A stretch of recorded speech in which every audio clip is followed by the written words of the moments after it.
Now, continuing back over in the message thing here, I'm having fun doing this show today.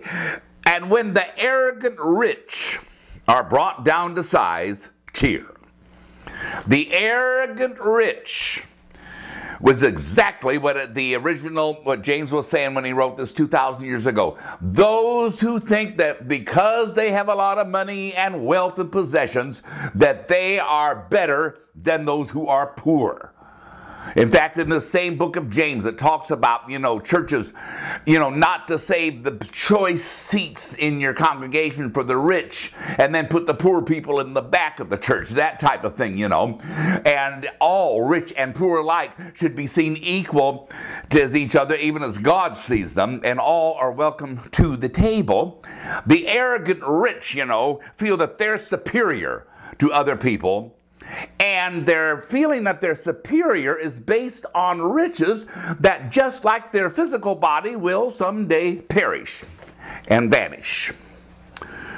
Prosperity is as short-lived as the wildflower, so don't ever count on it. That's the James 1 scripture in the Message. Prosperity is as short-lived as a wildflower, so don't ever count on it.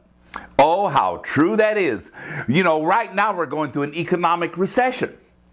And there's been depressions and economic recessions in the past before. You remember back in the late 20s it was with the Great Depression, when the thing was, brother, can you spare a dime?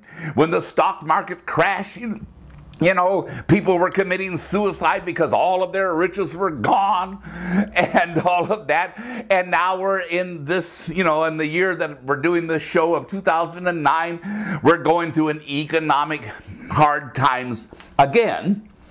And so now we have a new president, Obama, who is doing it totally, meeting the economic thing totally different after 8 years of the Bush administration, which economically was a complete, total failure.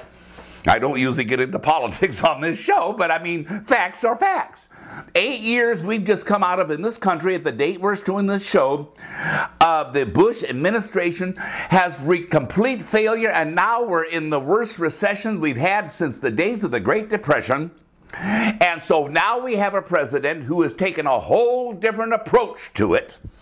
The other thing that we tried failed, so let's try something else. And I really think it's going to work. But these are the people, the scripture talking about, who trust in their arrogant riches. Those politicians who give tax breaks to the rich and yet refuse to give benefits to the poor and the elderly. We've just had 8 years of that under Bush.